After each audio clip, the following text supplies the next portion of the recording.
नमस्कार, मेरा नाम है सुरेंद्र कुमार और आप सभी का एक बार पुनः दक्षिणा ई क्लासरूम में बहुत बहुत स्वागत। अपन बातें करने वाले हैं FST 12 के पेपर 1 की। इसमें टोटल मिला के 30 क्वेश्चन है और सारे सवाल बहुत ही आसान है। उम्मीद है कि लगभग सारे सवाल आपने बड़ी आसानी से कर लिए होंगे। आइए देखते हैं सवाल नंबर 1 से। सवाल नंबर 1 में एक ट्यूनिंग फोर्क है और वो जो है सोनोमीटर वायर के साथ बीट फ्रीक्वेंसी 4 दे रहा है, तब जब लेंथ जो है 50 सेंटीमीटर, फिर वो लेंथ को चेंज करके कितना कर रहा है 49 सेंटीमीटर, और फिर से बोल रहा है कि बीट फ्रीक्वेंसी जो है वो 4 ही आ रही है। इसका मतलब क्या है? इसका मतलब है कि दो फ्रीक्वेंसी का डिफरेंस तो 4 ही रह रहा है। मतलब अगर पहले क्या रहा होगा, 4 से बड़ा रहा होगा, फिर 4 से कम हुआ होगा, है ना।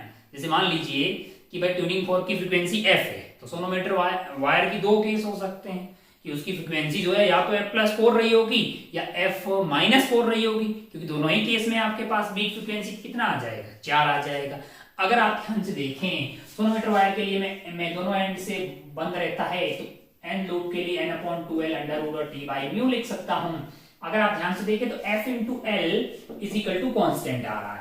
अगर आप ध्यान से देखें तो आप ये पाएंगे कि 50 सेंटीमीटर के केस में, मतलब दो केस हो सकते हैं ना फ्रीक्वेंसी की। ट्यूनिंग फोर्क की फ्रीक्वेंसी f है, सोनोमीटर वायर की क्या हो सकती, मैंने कहा f+4 हो सकती है, f-4 हो सकती है। और लेंथ अगर आप ध्यान से देखें तो ये अब देखो ये आपकी कब होगी 49 सेंटीमीटर होगा तब, और ये वाला 50 सेंटीमीटर होगा तब होगी। अब अगर आप ध्यान से देखें तो हम जानते हैं कि भाई साहब f/L क्या होना चाहिए, कांस्टेंट होना चाहिए, यानी कि 49 f+4 must be equal to 50 f-4, 50 तो अब आप इसको अगर ध्यान से देखिएगा, f-4 50 is equal to 49 f+4, इसको अगर आप सॉल्व कर रहे हैं तो f की वैल्यू आ रही है आपके पास 396 हर्ट्ज। तो एक आसान सवाल था, तो आप 396 इसमें टिक करके मतलब फिल करके आगे बढ़ सकते थे। पहला सवाल। दूसरा सवाल अगर आप ध्यान से देखिएगा तो दो मिरर हैं जिनको ऐसे करके रखा, बहुत ही लल्लू सवाल है, मेडिकल लेवल बोर्ड लेवल का सवाल है। अगर ये एंगल थीटा, हालांकि आप प्लॉट कर सकते हैं कि कितनी इमेज बनेगी, कौन से एंगल पे बनेगी।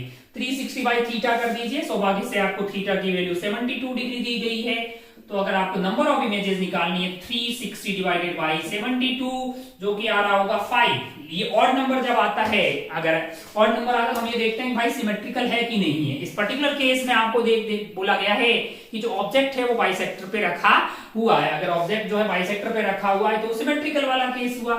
सिमेट्रिकल वाले केस में 5-1 यानी कि ऑड -1 मिलता है आपको, यानी कि 360/थीटा अगर आपके पास इवन आ जाए, मान लो कि ये वाली वैल्यू इवन है तो कोई दिक्कत, इवन है तो आपके पास क्या होगा m-1।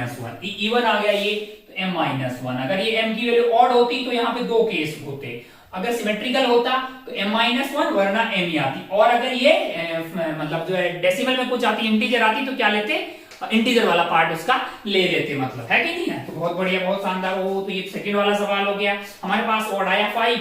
अब ऑड में कौन सा वाला केस है, सिमेट बाइसेक्टर पे रखा हुआ, तो m-1 यानी कि 5-1 4 इमेजेस यहाँ पे बनती हुई दिखाई देगी। आंसर 4 फिल करके आप आगे बढ़ सकते थे। ये सवाल हो गया 2। सवाल नंबर 3 की बात करें तो 3 एक बहुत ही आसान सवाल है। सवाल को आप ध्यान से देखिएगा, बड़ी आसानी से 3 वाले को अपन कर सकते हैं, बहुत ही सस्ता सवाल है। जरा ध्यान से देखिए, इधर से करंट आ रहा था, इसमें I/2 जा रहा है, और इधर की तरफ करंट कितना जा रहा है, I/2 जा रहा है। और यहाँ पे कितना रेजिस्टेंस लगा हुआ है, 20 ओम लगा हुआ है। और यहाँ पे गैल्वेनोमीटर है जिसका रेजिस्टेंस Rg है। और अगर आप ध्यान से देखिएगा, हाँ सवाल को पढ़िए तो डिफ्लेक्शन हाफ हो गया, ये हो गया, हो गया। अभी पैरेलल में तो कोई भी बोल देगा कि I/2 into Rg must be equal to I/2 into 20, तो बड़ी आसानी से मतलब I/2 खत्म हो गया। Rg की वैल्यू कितनी आ गई है, 20 ओम आ गई है।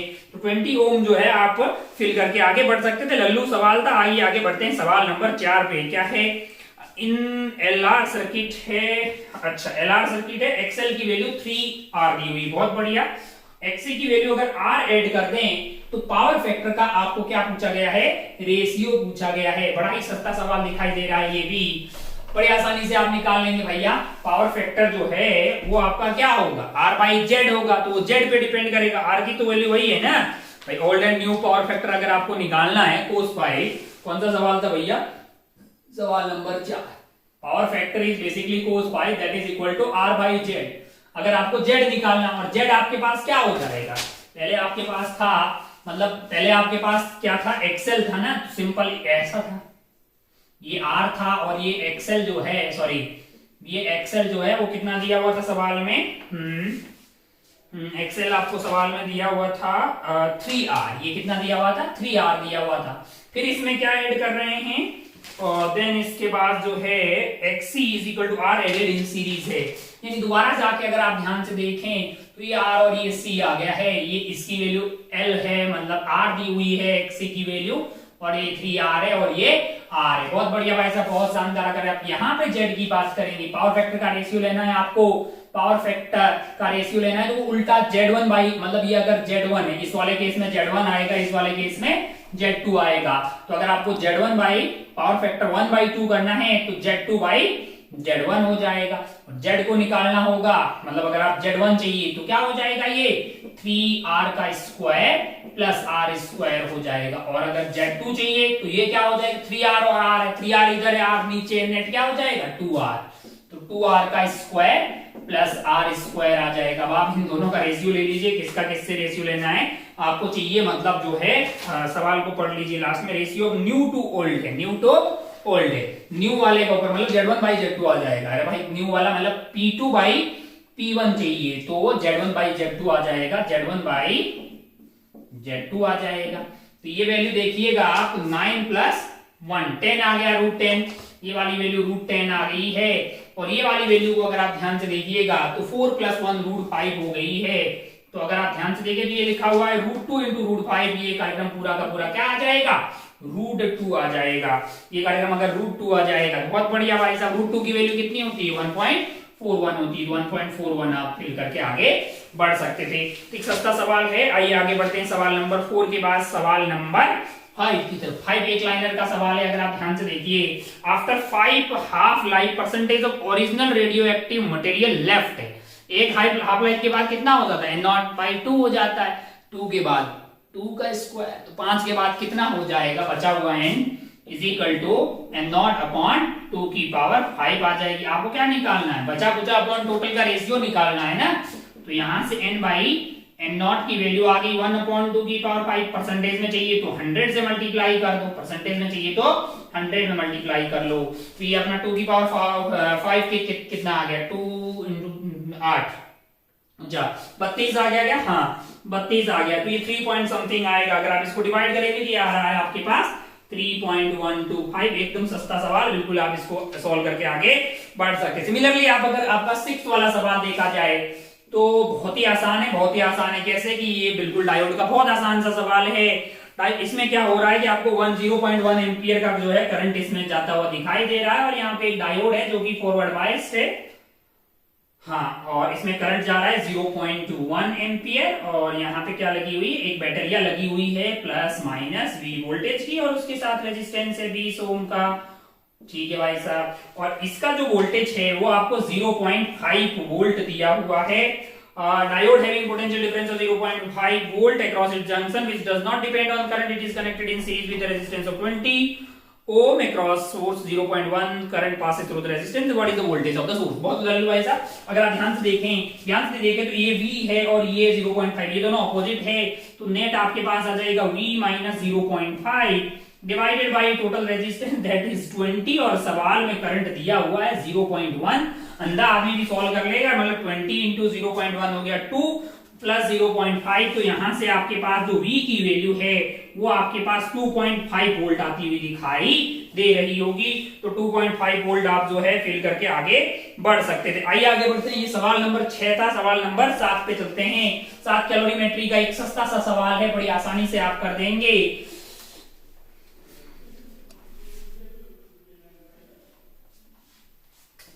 देखिए जरा क्या है इसमें 7वें सवाल में। 7वें सवाल में ऐसा है, यहाँ पे अगर आप ध्यान से देखिएगा, यहाँ पे हम इसको ग्राफ से रिप्रेजेंट करते हैं। 2 kg का एक आइटम है, कितने kg का, 2 kg का आइटम है, और वो -20 डिग्री सेल्सियस पे है, -23 सेल्सियस पे। और यहाँ पे एक आइटम है जो कि है 5 kg का, और जो है 20 डिग्री सेल्सियस पे। आपसे ये बोला है भाई साहब जो जानकारी दी, final amount of water in the mixer की कितना होगा। तो ध्यान से देखिएगा, ये भाई साहब हीट को लेंगे, ये भाई साहब क्या करेंगे, हीट को लेंगे, और ये जो 20 डिग्री सेल्सियस वाला है ये हीट को लॉस करेगा। अब हम जानते हैं by the law of calorimetry जितना हीट यहाँ कोई एक लॉस करेगा उतना ही दूसरा वाला लेगा ना भैया। तो अगर आप ध्यान से देखें तो इसको यहां से यहां आने में कितने हीट की जरूरत पड़ेगी, है ना, 2। अभी के लिए मैं केजी में रख देता हूं क्योंकि सारा कार्यक्रम केजी में ही है, केजी कट जाएगा। हालांकि वो जो है आपको स्पेसिफिक हीट जो भी है वो कैलोरी पर ग्राम में दिया होगा। एम सी की वैल्यू यहाँ पे 1/2 आ गई और डेल्टा टी की वैल्यू 20 आ गई। इसमें से कुछ पार्ट जो होगा, मान लो कि एम मास जो है इसका किसमें कन्वर्ट हो गया है, यहां से यहां जाने में पूरा कार्यक्रम किसमें कन्वर्ट हो गया, 2 kg ऑफ यहाँ पे क्या मिल जाएगा, 0 डिग्री पे आइस मिल जाएगा। फिर वो किसमें कन्वर्ट होगा, वाटर में कन्वर्ट होगा। मान लीजिए कि एम मास जो है वो कन्वर्ट हो गया है कि नहीं, है ना। और एम इंटू एल की वैल्यू यहाँ पे कितनी हो जाएगी आपके लिए, 80 हो जाएगी, है ना। अच्छा भाई सब बहुत बढ़िया। बहुत सा इजिकल टू क्या होना चाहिए, ये वाला यहां से यहां आएगा, यहां से यहां आएगा तो क्या होगा, आपके पास 5 kg है, 1 इंटू 20 डिग्री। तो अगर आप ध्यान से देखिएगा, अगर आप ध्यान से देखिए तो ये 2 से 2 कट गया है, 20 और वो 120, 5 इंटू 2 100 माइनस 20 कीजिएगा तो 80 बच गया है। तो m की वैल्यू यहां से आ गई आपका 80/80 यानी कि 1, और m को अपन केजी में लेके चल रहे हैं तो 1 kg ऑफ जो यहां से आपके पास आइस था 0 डिग्री सेल्सियस पे, वो किस में तब्दील हो गया है, वो पानी में बदल गया है। अब आप ध्यान से देखिएगा, यहाँ का जो 5 kg है वो पूरा का पूरा पानी बन गया है। यहां से आपको 5 किलो पानी मिला है और इधर से जो 2 kg का आइस था उसमें से 1 kg आपको पानी मिल गया। तो टोटल पानी कितना मिला है, 1 + 5 that is equal to 6 kg आपको पानी मिलेगा। सवाल आपसे पूछ रहा है कि जो फाइनल पिक्चर बनेगा उसमें वाटर का कंटेंट कितना होगा, जवाब होगा आपका 1 + 5 यानी कि 6 kg। तो ये सवाल था आपका सवाल नंबर 7, आंसर होगा 6। आइए आगे बढ़ते हैं 8वें सवाल पे। कौन से सवाल पे, 8वां सवाल। बहुत ही सस्ता भाई साहब, यहाँ पे एक रिंग है जो कि क्या कर रहा है, प्योर रोलिंग कर रहा है और उसको रोकना है क्या, हाँ कितना वर्क डन करना पड़ेगा। तो भैया फाइनल काइनेटिक एनर्जी क्या हो जाएगी, 0 हो जाएगी। आप इनिशियल उसकी काइनेटिक एनर्जी लिख दीजिए। लल्लू सवाल है, मेडिकल लेवल का सवाल। अब आप ध्यान से देखिएगा तो जो वर्क डन आपके पास आने वाला है वो ½ mv² प्लस ½ I इतना लल्लू है ना, मतलब क्या बताएं, ½ mv² प्लस ये रिंग है तो I की वैल्यू क्या हो जाएगी, mr² हो जाएगी। और वो प्योर रोलिंग कर रहा है एक रुकी हुई सरफेस पे, तो V = ωr होना चाहिए। तो ये v²/r² हो जाएगा, r² से r² कट गया, ½ mv² प्लस ½ mv² हो जाएगा mv²। और सवाल में आपको m कितना दिया हुआ है, सवाल में आपको m दिया हुआ 100 kg और रफ्तार आपको दी हुई है 20 cm/s यानी कि 20/100 का स्क्वायर है। तो अगर आप ध्यान से देखें तो ये 100 इंटू 1/5 का स्क्वायर करेंगे तो 1/25 आ गया है। आंसर आपके पास आ जाएगा 4 जूल। कितना आ जाएगा, 4 जूल। तो आप 4 को फिल करके आगे बढ़ सकते थे।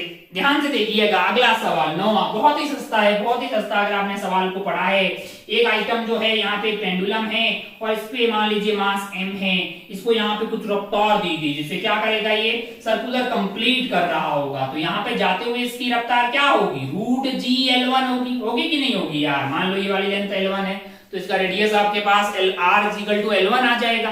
अब अगर आप ध्यान से देखिए तो यहाँ पे एक बॉब रखा हुआ है और यहां से इसको फिक्स कर लेते हैं। मान लीजिए कि इसकी लंबाई L2 है, तो अगर ये सर्कुलर कंप्लीट करेगा तो टक्कर के बाद में इसकी रफ्तार कितनी होनी चाहिए, मिनिमम √5g_L2 होना चाहिए। अब आप ध्यान से देखिए दोनों का मास सेम है, E की वैल्यू 1 है, तो कंप्लीटली जो है यहाँ पे स्पीड का ट्रांसफर हो जाएगा इसमें। तो इसका मतलब क्या होना चाहिए, √g_L1 must be equal to √5g_L2 है, तो उसको उड़ा दीजिए भैया। L1 = 5L2। आपको सवाल में क्या निकालना है, आपको सवाल में निकालना है L1/L2। तो L1/L2 की वैल्यू 5 आ गई, डाला 5 फिल करके आगे बढ़ सकते थे। आइए आगे बढ़ते हैं सवाल नंबर 9 के बाद सवाल नंबर 10 पे इसको उड़ा देते हैं।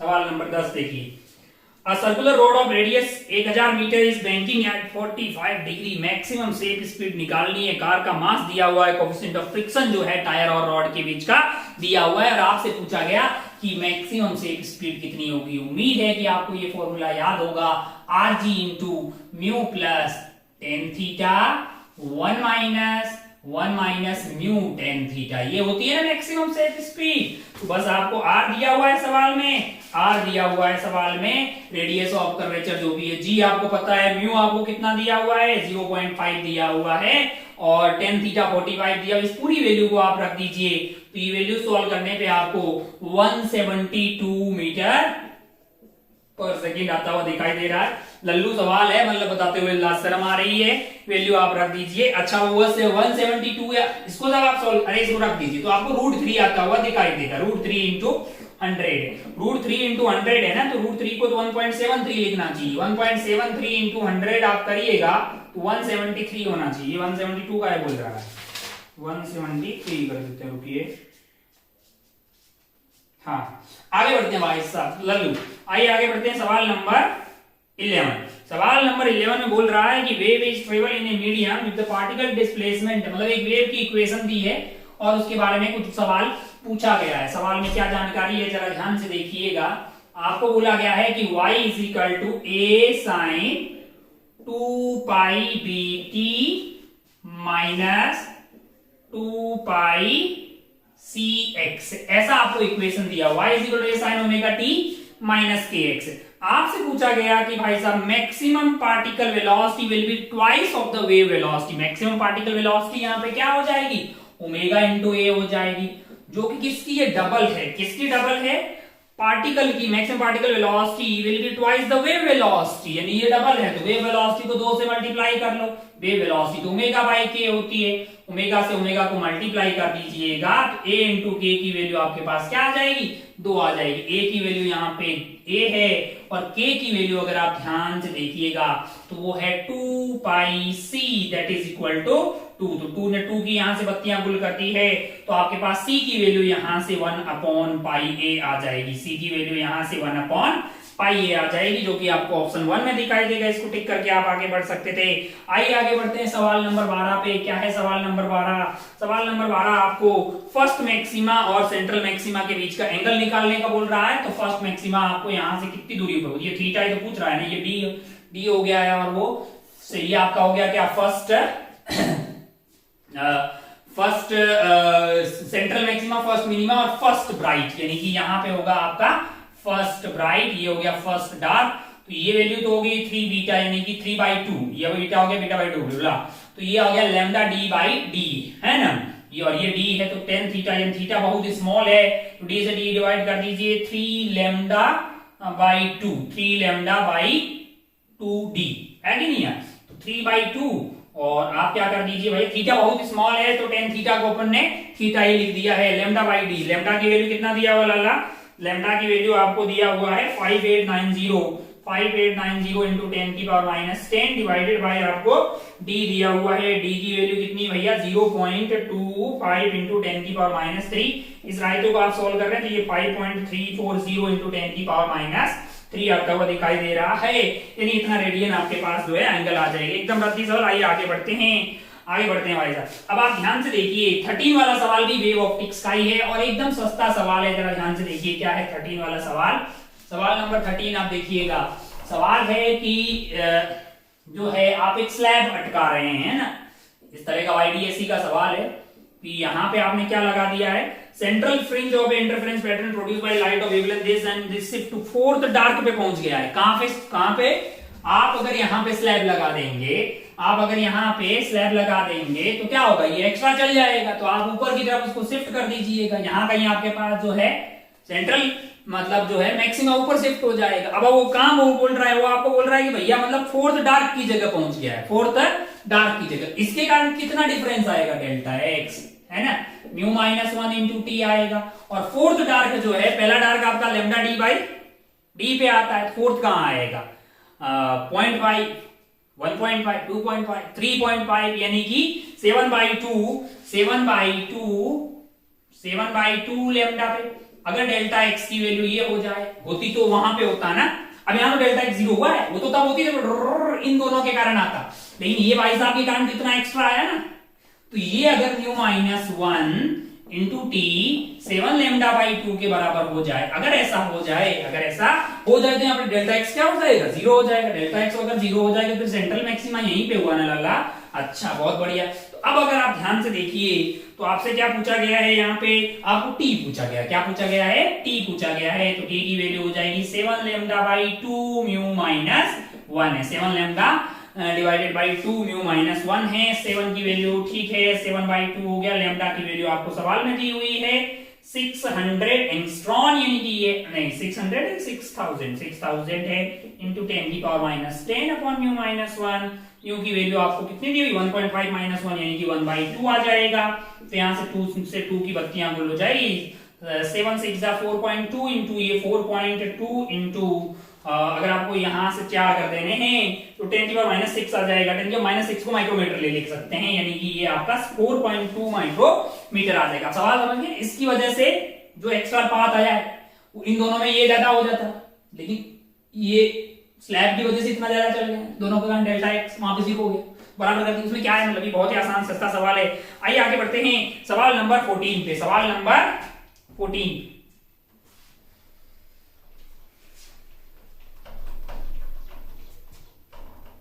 सवाल नंबर 14 देखिए।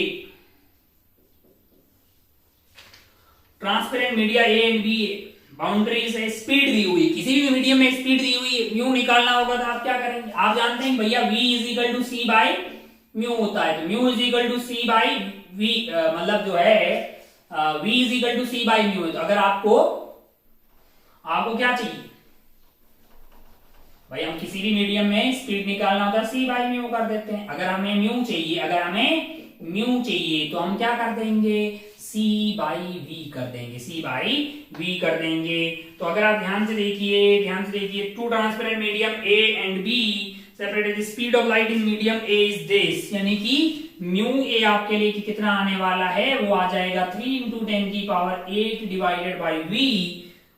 वी कितना दिया भैया 2 इंटू 10 की पावर 8 है। बहुत बढ़िया भाई साहब, बहुत शानदार। सिमिलरली म्यू बी की वैल्यू करेंगे 3 इंटू 10 की पावर 8 डिवाइडेड बाई स्पीड की कितना दिया हुआ है उस वाले मीडियम में 2.5 इंटू 10 की पावर 8 है। तो ये कट गया भाई साहब, तो ये वैल्यू आ गई आपकी 3 और ये 5/2 है, यानी 2 ऊपर चला गया, यानी कि 6/5 है। तो अब अगर आप ध्यान से देखिए तो साइन थीटा सी यहाँ से क्या आ जाएगा, sine theta c is equal to mu rarer upon mu denser है। तो कम कौन है भाई, कम आपके पास 3/2 ही हो गया है ना, 3/2 और ये 6/5 है।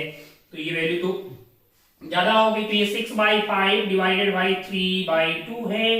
तो ये 2 से 2 कट गया है, 4/5 आ गया है ये वाली वैल्यू। तो यहां से थीटा सी की वैल्यू आ रही है 53 डिग्री, यानी कि क्रिटिकल एंगल यहां से आपके लिए आ जाएगा साइन इनवर्स ऑफ 4/5, जो कि ऑप्शन 3 में आपको दिखाई देगा 53 डिग्री। आइए आगे बढ़ते हैं सवाल नंबर 15 पे। सवाल नंबर 15 एकदम सस्ता सवाल है, बताते हुए शर्म आ रही है। अगर आप ध्यान से देखिएगा तो यहाँ पे 10 वोल्ट की बैटरी लगी हुई है, क्या लगी हुई 10 वोल्ट की बैटरी लगी हुई है, यहाँ पे स्विच लगा हुआ है और यहाँ पे आपके पास जो है 0.1 हेनरी का इंडक्टर लगा हुआ है और ये है आपका 10 ओम और यहां से फिर से लगा हुआ है 10 ओम। अब अगर आप ध्यान से देखिए तो इंडक्टर के साथ क्या दिक्कत है, t इज इक्वल टू 0 पे इंडक्टर जो है वो ओपन वायर की तरह बिहेव करता है और t is equal to infinity पे इंडक्टर जो है वो प्लेन वायर की तरह बिहेव करता है। तो अगर आप t इज इक्वल टू 0 की बात करेंगे, कब की, t इज इक्वल टू 0 की, तो t इज इक्वल टू 0 पे इसमें कोई करंट नहीं जाएगा, यानी ये तो खेला ही खत्म हो गया इंडक्टर में। बचा कुचा कौन है, 10 है, तो 10/10 जो है आपको 1 एम्पियर यहाँ पे करंट आता हुआ दिखाई देगा, है ना। और t is equal to infinity पे क्या होगा, ये आपका इंडक्टर प्लेन वायर की तरह बिहेव करेगा। 10 ओम एंड 10 ओम क्या हो गए, पैरेलल हो गए। 10 और 10 का रिजल्टेंट कितना आया, 5 आ गया। तो आपके पास जो करंट है उसकी वैल्यू क्या आ जाएगी, आई की वैल्यू 10 डिवाइडेड बाई 5 यानी कि 2 एम्पियर है। तो अब ये आपका मिनिमम करंट आ गया, ये आपका मैक्सिमम करंट आ गया।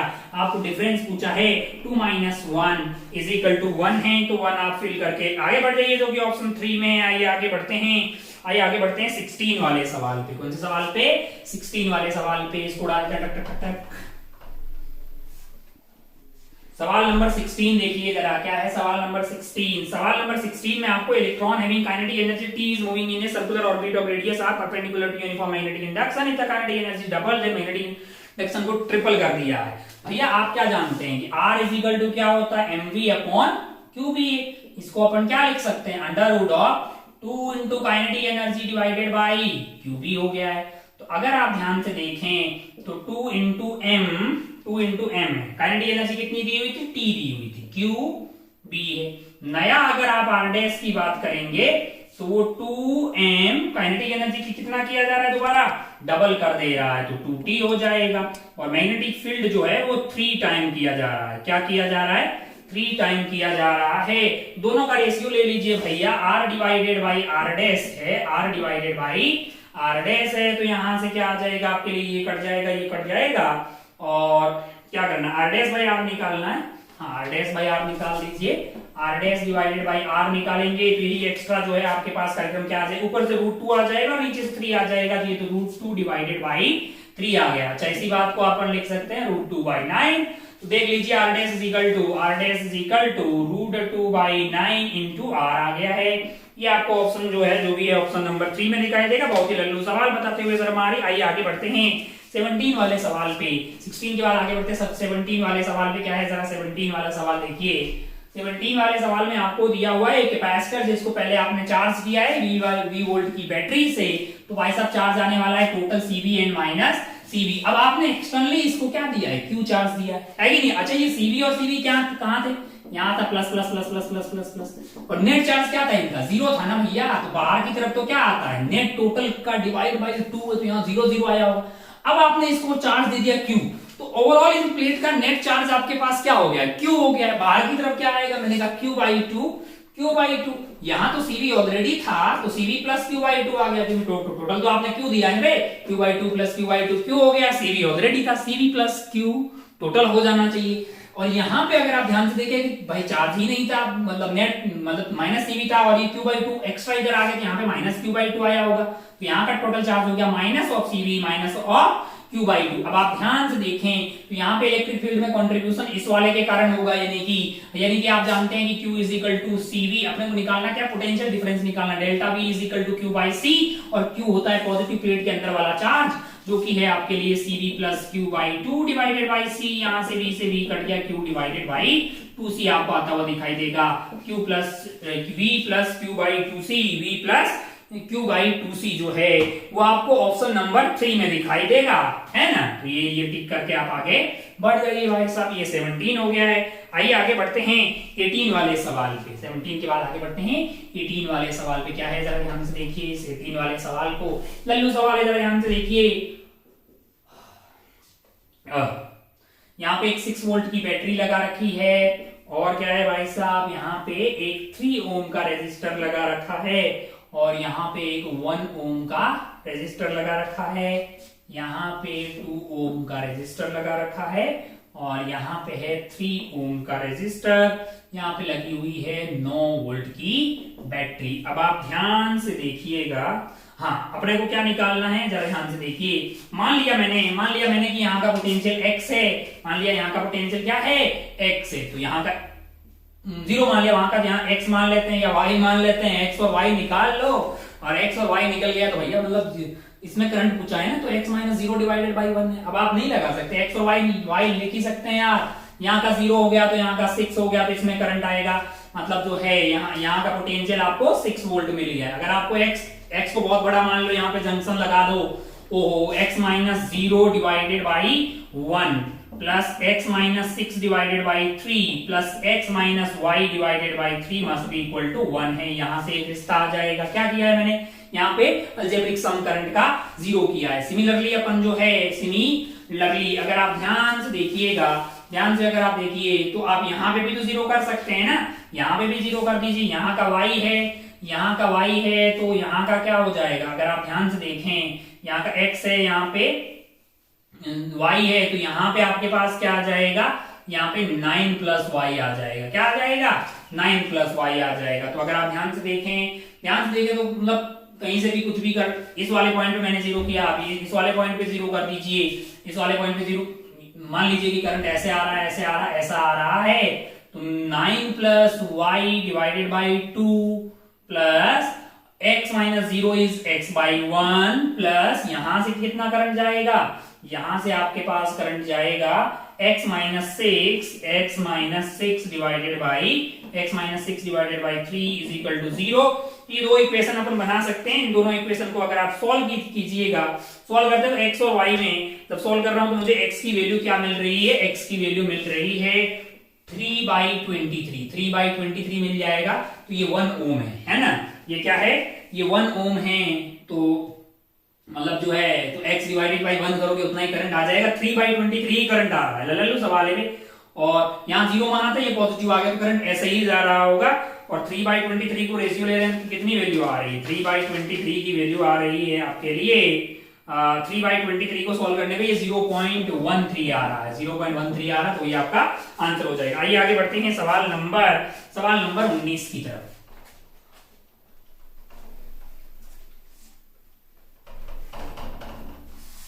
सवाल नंबर 19 देखिए भैया, क्या है सवाल number 19। Particle of mass m charge minus q is constraint to move along the axis of a ring है, सर्कुलर रिंग है। यहाँ पे एक सर्कुलर रिंग लगा रखी है, इसका रेडियस a है, इसका रेडियस a है, और यहाँ पे इसकी एक्सिस पे माइनस q रखा हुआ है, और यहाँ पे प्लस लैम्डा वाला कूलम पर मीटर वाला जो है आपके पास चार्ज डेंसिटी है, और उसका रेडियस जो है आपको कितना दिया हुआ है, a दिया हुआ है। भैया यहाँ पे टोटल चार्ज मान लीजिए कि इस पे टोटल चार्ज आपके पास क्या आ जाएगा, 2πr, और r की वैल्यू a दी हुई है, इतना लैम्डा है कि नहीं। ये सेंटर पे रखा हुआ है, तो टोटल मतलब इस पे नेट इलेक्ट्रिक फील्ड सेंटर पे 0 होगा, यूनिफॉर्म है ये रिंग। तो यहाँ पे जैसे ही आप खींचेंगे एक्सिस को, तो पीछे की तरफ लगेगा, क्यों, क्योंकि ये पॉजिटिव है, ये नेगेटिव है। ऐसे आप सोच के देख लीजिए, एक्स दूरी इधर की तरफ कीजिएगा तो इधर ऐसे ऐसे फोर्स लगेगा, उसका ये वाला मतलब जो है नेट फोर्स इस पे ऐसे ऐसे करवा देगा ऑसिलेशन, है ना। ये टाइम पास आपने बहुत किया होगा। तो यहाँ पे इस पे लगने वाला फोर्स हो जाएगा Q, इसका चार्ज क्या है Q, और मैंने इसको x इधर की तरफ लगेगा Q इंटू मतलब यहाँ का इलेक्ट्रिक फील्ड है, तो है ना, डिवाइडेड बाई एक्सेलरेशन चाहिए तो डिवाइडेड बाई मास कर लीजिए। तो यहां से आपके पास आ जाएगा Q बटा M इंटू इलेक्ट्रिक फील्ड है, और इलेक्ट्रिक फील्ड क्या होता है, K Q X, K Q ये वाला टोटल हो गया है, X हमने खींच लिया है, और a square plus x square की पावर 3/2 है। अब आप ध्यान से देखिएगा, ध्यान से यहाँ पे देखिए तो x is very very small है, x is very very small है, तो a स्क्वायर के कंपेयर में इसको इग्नोर मार दीजिए। तो ये वैल्यू हो गई है minus of k x divided by m into ये कट गया है a³ हो जाएगा, है ना। ये a आ गया है, ये ओमेगा स्क्वायर इंटू एक्स हो गया है। तो यहां से हो गया omega square, a equal to minus of omega square x आता है ना। तो आप ध्यान से देखिए तो आपको ओमेगा मिल जाएगा। पूछा क्या है, टाइम पीरियड पूछा गया है, तो t is equal to 2π by omega है ना। रत्ती सवाल है भैया, ऐसे खूब सवाल किए होंगे ये। ओमेगा की वैल्यू आपके पास मतलब जरा ध्यान दीजिए, ओमेगा स्क्वायर ऊपर चला जाएगा भाई, m a cube divided by k और इसकी वैल्यू क्या होगी लाला, q की वैल्यू यहां से डाल दीजिए 2π a लैम्डा, है कि नहीं है, 2π a लैम्डा, और k की वैल्यू क्या होगी 1/4π एप्सिलॉन नॉट। तो आपको ऑप्शन जो है वो सेकंड वाला आता हुआ दिखाई दे जाएगा। अरे k की वैल्यू 1/4π एप्सिलॉन नॉट डाल, और q की वैल्यू क्या होगी, यहां से आप 2π a लैम्डा डाल दीजिएगा, है ना। तो एक रद्दी सवाल है, HSM का सवाल बना दिया गया है। आइए आगे बढ़ते हैं सवाल नंबर 20 पे। सवाल नंबर 20 पे क्या है, जरा सवाल नंबर 20 देखिए। सवाल नंबर 20 जो है वो किसका सवाल है भैया, लॉजिक गेट का सवाल है। देखिए क्या है इसमें, हाँ यहाँ पे एक नॉट गेट लगा हुआ है, बहुत बढ़िया। यहाँ से भी नॉट गेट लगा हुआ है, ऐसे सप्लाई जा रही है, और यहाँ पे लगा हुआ है ये वाला लॉजिक गेट, ठीक है, बहुत बढ़िया, बहुत शानदार। हो अब अगर आप ध्यान से देखिए तो ये वैल्यू जो है वो यहाँ पे जा रही है, और ये जो है वो यहाँ पे जा रहा है, ठीक है। यहाँ से A आ रहा है, यहाँ से B आ रहा है, और ये पूरा कार्यक्रम कहाँ जा रहा है, ये पूरा कार्यक्रम यहाँ पे जा रहा है, और ये आपके पास Y है ना। तो यहाँ से आपने A दिया, यहाँ आपने B दिया, यहाँ से A नहीं हो गया क्योंकि ये नॉट है, और यहाँ से यहाँ पे A आ गया, यहाँ पे B था वो B चला गया, और यहाँ से B का नहीं आ गया। ये क्या करते, ये एंड करके नहीं कर देते, है कि नहीं। एंड करने का मतलब ए इंटू बी का नहीं। यहाँ पे क्या हो जाएगा, ए इंटू बी के नहीं का नहीं है। ये कौन है भाई साहब, ये और करके नोट कर देते हैं, यानी कि अगर आप इसको पी बोल देंगे और अगर आप इसको क्यू बोल देंगे तो y की वैल्यू क्या होगी, p प्लस क्यू का नहीं, p प्लस क्यू का नहीं है ना, क्योंकि ये दोनों का सम करके उसका नहीं कर देता है। तो ये हो जाएगा, इसको अपन क्या लिख सकते हैं, p का नहीं इंटू क्यू का नहीं। और p खुद ही क्या है, जरा ध्यान से देखिए, इसका नहीं यानी कि नहीं से नहीं कट जाएगा, वो बचेगा a इंटू बी और क्या बच गया है आपके पास, और आपके पास बच गया है यहाँ से क्यू का नहीं, यानी कि क्यू ये है, इसका नहीं करोगे तो आपके पास क्या बच गया है, इसका नहीं मतलब ये हट जाएगा, a इंटू बी नहीं है। तो अगर आप ध्यान से देखिए तो ये है a इंटू ए नहीं इंटू बी का नहीं, मतलब अगर आप कुछ भी डालिए a इंटू ए नहीं करोगे तो 0 इंटू मतलब 1 या 1 इंटू 0, ये हमेशा 0 ही आएगा लाला। सिमिलरली ये भी 0 आएगा, तो आंसर आपके पास 0 आएगा, जो कि किसी ऑप्शन में यहाँ पे दिखाई नहीं दे रहा है। तो आप नन करके आगे बढ़ सकते हैं, है ना, नन आपके पास आंसर आ जाएगा। आइए आगे बढ़ते हैं।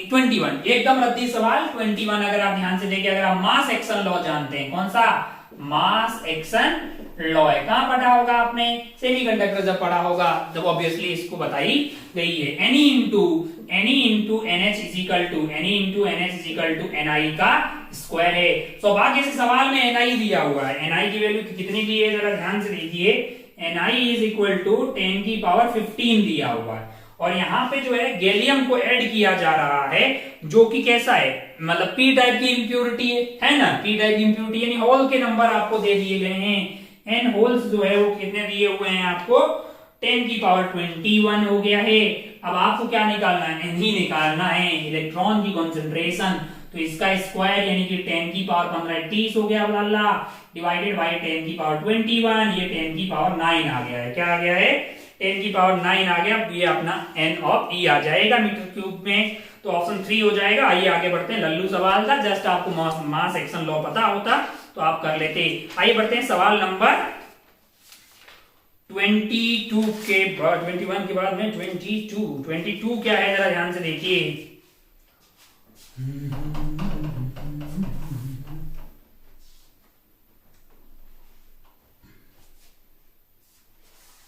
सस्ता सा सवाल है, जरा ध्यान से देखिए क्या है। 22 में आपके लिए यहाँ पे लगा हुआ है रेजिस्टर R/4 और ये वाला बिंदु है A, और यहाँ पे लगी हुई है डायोड्स, यानी कि यहाँ पे एक डायोड रखी हुई है D1 जो कि ऐसा है, और यहाँ पे लगा हुआ है डायोड D2, ये डायोड D2 है जो कि ऐसा है, और यहाँ पे डायोड लगी हुई है D3, है ना, डायोड जो है वो D3 लगी हुई है, ठीक है भाई साहब। अब अगर आप ध्यान से देखें, अच्छा D4 भी है क्या, D4 भी बना लेते हैं भाई, और पैरेलल में जो रेजिस्टेंस लगे हुए हैं वो है R R/2, है ना, यहां पे जो रेजिस्टर है वो R/4 है, और ये बिंदु B, ये A। अब जरा ध्यान से देखें, आपको 3 केस दिए हैं, और जहां पे मतलब वोल्टेज जो है पहले वाले और दूसरे VA और VB में देखिए, मतलब आपको जो है VA दिया हुआ है, VB दिया हुआ है, -10 और 5, -10 है 5, -10 और -5 में कौन बड़ा हुआ, B बड़ा हुआ भाई, ऐसा पहला केस ले लें, यहाँ -10 है, यहाँ -5, VB बड़ा हुआ, VB बड़ा हुआ तो क्या हो जाएगा, रिवर्स बायस हो जाएगा, क्या हो जाएगा, कौन कौन रिवर्स बायस हो जाएगा, अगर आपका VB बड़ा हुआ ये रिवर्स बायस हो जाएगा, ये रिवर्स बायस हो जाएगा, ये वाला रिवर्स बायस हो जाएगा, तो बचेगा कौन, ये वाला फॉरवर्ड बायस बचेगा। तो रेजिस्टेंस कितना बचेगा, R/4 R और R/4 plus R/4 plus R, है ना लाला, तो ये आपका R/2 हो गया, और ये 3R/2 आ गया, है ना, बहुत बढ़िया, बहुत शानदार। अब अगर आप ध्यान से देखें, जैसे -10 और -5 का सीन है, वैसा ही -4 नहीं, वैसा ही क्या होगा आपके पास जो है, हाँ आगे वाले दोनों केस ऐसे हैं कि -5 और -10 है, -4 और -12, मतलब ये वाले दोनों बड़े हैं ना, ये दोनों बड़े हैं, तो इस वाले केस में क्या होगा, फॉरवर्ड बायस हो जाएंगे। कौन फॉरवर्ड बायस हो जाएगा, यहाँ पे पोटेंशियल बड़ा है, यहाँ पे कम, तो ये फॉरवर्ड बायस, ये फॉरवर्ड बायस, ये फॉरवर्ड बायस, तो ये खत्म हो जाएगी, है कि नहीं यार। अब आप ध्यान से देखिएगा 1/3 वाला और 4th वाला तीनों लोग जो है फॉरवर्ड वाइज फोटो सही बनाया है ना, हाँ सही बनाया। तो आप ध्यान से देखिए तो यहां से r/4 आ जाएगा, यहाँ पे r/4 आ जाएगा, और ये r और r/2 है कि नहीं है, r और r/2 है, ये लोग क्या होंगे, पैरेलल होंगे। तो r और r का कितना होगा, r/2 और r/2 पैरेलल हुए तो कितना हो जाएगा, r/4 हो जाएगा। टोटल आपके पास कितना आ जाएगा, 3r/4 है, 3r/4 हो गया है। अब आप ध्यान से देखिएगा, और ये दोनों केस में ही सेम होगा, ये 2 और 3 की बात करें तो दोनों ही केस में मतलब जो है ये तीनों लोग फॉरवर्ड बायस हो जाएंगे, है कि नहीं यार। अब आप ध्यान से देखिए तो 2 और 3 का सेम होना चाहिए, हालांकि ऑप्शन जो है 2 और 3 का एक ही सही हो रहा है, थर्ड वाला ही हो जाना चाहिए। रेजिस्टेंस जो है वो फर्स्ट वाले से कम होगा, फर्स्ट वाले से कम आ रहा है, ठीक है, तो ऑप्शन 3 हो गया, बहुत बढ़िया। तो ऑप्शन 3 टिक करके आप आगे बढ़ सकते थे। आइए आगे बढ़ते हैं सवाल नंबर 23 पे। कौन से सवाल पे, 23 पे।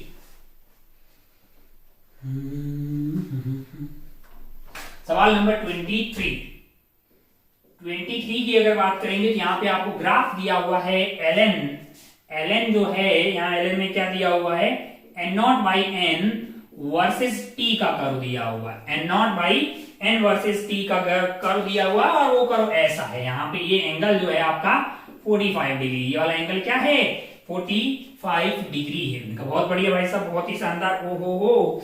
अब अगर आप ध्यान से देखिए, ये तो कुछ पूछा है, क्या पूछा है, फोटो क्लियर नहीं है। n0/n एट, देखो क्या निकाल सकते हैं यहां पे भैया, ये यहां से जा रहा है तो स्लोप आपके लिए 45 हो गया, तो ऐसा हो गया, c की वैल्यू 0 है, यानी कि n0/n is equal to slope is 1, यानी y is equal to mx यानी t।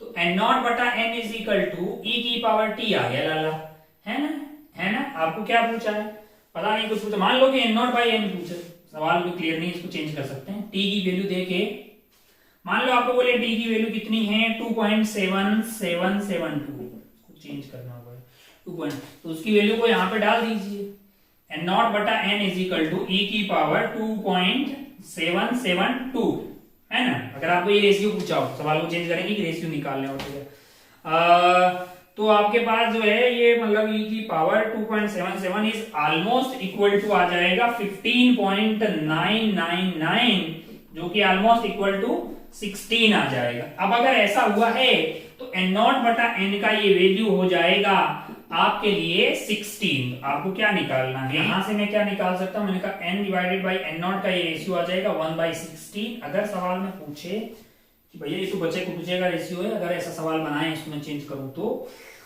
कि जो खत्म हो गया उसका रेशियो बताइए, तो 1 - 1 मतलब इतना तो बच्चे पूछेगा रेशियो है, जो खत्म हो गया उसका रेशियो क्या होगा, 1 - n/n0 का ये वाला रेशियो हो जाएगा, तो उसकी वैल्यू 1 - 1/16, तो ये 15/16 ला सकते हैं आंसर। इसको चेंज कर देंगे इस तरह से कि भैया ये जो रेशियो है वो आपका बचा कुचा के साथ है, तो जो खत्म हो गया उसका रेशियो इतने टाइम तक क्या होगा, ऐसा बनाया जा सकता है। बहुत ही रद्दी सवाल है, खत्म।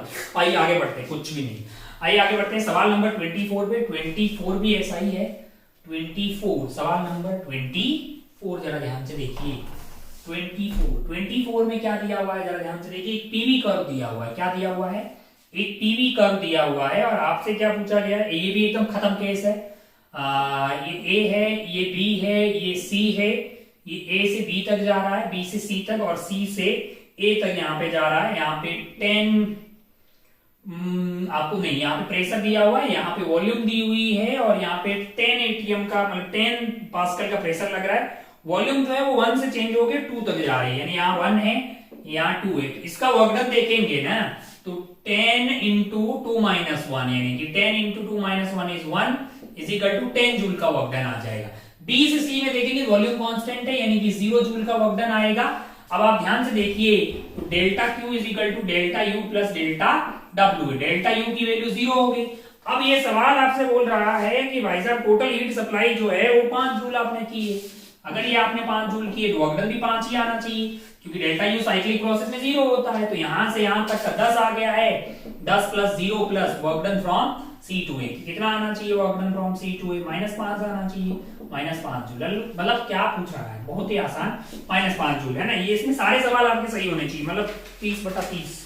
अगर आप आगे बढ़े 25 वाले सवाल पे, 25 वाला सवाल जो है, 25 वाला सवाल भी ले लो। आपको क्या निकालना है, गामा मिक्सर निकालना है। गामा क्या होता है, CP mixer divided by CP mixer divided by CV mixer, है कि नहीं है। तो अगर आप ध्यान से देखिएगा कौन सा सवाल है, सवाल नंबर 25। अगर आपको गामा मिक्सर निकालना है तो आप करेंगे CP mixer divided by CV mixer. CP mixer क्या होती है, N1 CP1 N2 CP2 and so on, divided by क्या हो जाएगा, N1 CP1 N2 CP2 and so on. इस तरह से आप करिएगा तो क्या मिल जाएगा, मतलब N1 CP1 N2 CP2 divided by N1 plus N2 था, इसमें भी divided by N1 plus N2 था, वो तो कट गया। अब आपको CP1 CP2 निकालना आता है, मतलब N1 N2 दो ही है, उसको रख दीजिए। CP और ये CP आपको किसी को चाहिए तो F+2 divided by 2 into R है, और CV जो है वो F/2 इंटू R है ना। रेशियो लेंगे R और 2 का फैक्टर तो कट जाएगा, F/2 प्लस F का वैल्यू रख दीजिए। मतलब इतना रद्दी सवाल है ना, तो आप सॉल्व करेंगे तो N1/N2 की वैल्यू क्या, अरे है ना, मोनोएटॉमिक F की वैल्यू कितना लेगा 3, डायटोमिक F की वैल्यू क्या लेगा 5 लेगा, बड़ी आसानी से आ जाएगा। आइए आगे बढ़ते हैं सवाल नंबर 26 पे। कौन से सवाल पे, 26 पे ध्यान से देखिए क्या है 26 वाला सवाल। 26 में क्या है ना कि आपके पास 3 प्लेट रखी हुई है, मैंने कहा बहुत बढ़िया भाई साहब, ये और एक यहाँ पे रखी हुई है। इसका टेम्परेचर T दिया है, इसका 2T दिया है, इसका 4T दिया है, क्योंकि वो जीपी में कुछ देना चाह रहा है। ये वाली दूरी आपके लिए T है, ये वाली दूरी जो है वो आपके लिए कितनी है, 2D है। मान लीजिए यहाँ का K1 है, यहाँ का K2 है, और बहुत बढ़िया, बहुत शानदार। हो ratio of the thermal conductivity आपसे पूछा है, जितना हीट फ्लो यहाँ से होगा उतना ही तो फ्लो रेट सेम कर दीजिए आप, और फ्लो रेट आपका dH/dq था, क्योंकि वो सीरीज में है ना, Ka dt/dx होता है कि नहीं है ना।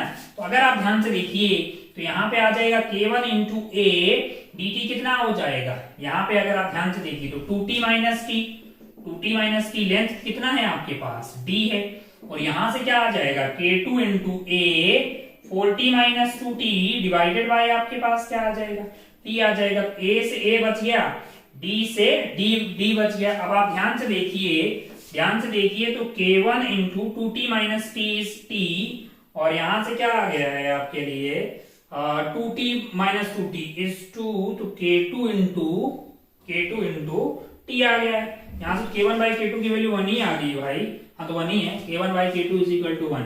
रद्दी सवाल, 30 में से 30 सही होने चाहिए आपके। K1/K2 इज इक्वल टू 1 है। 27 वाला भाई 27 देखिए, हो गया होगा, आपको किसी भी सवाल को देखने की खास जरूरत भी नहीं है। 27 इज इक्वल क्या है, जरा ध्यान से देखिए, R is equal to 3ti cap plus 2t square j cap 5k cap, है ना। v आपसे मतलब v निकालेंगे, डिफरेंशिएट कर लो यार, 3i cap plus 4tj cap plus 0 आ गया भाई साहब।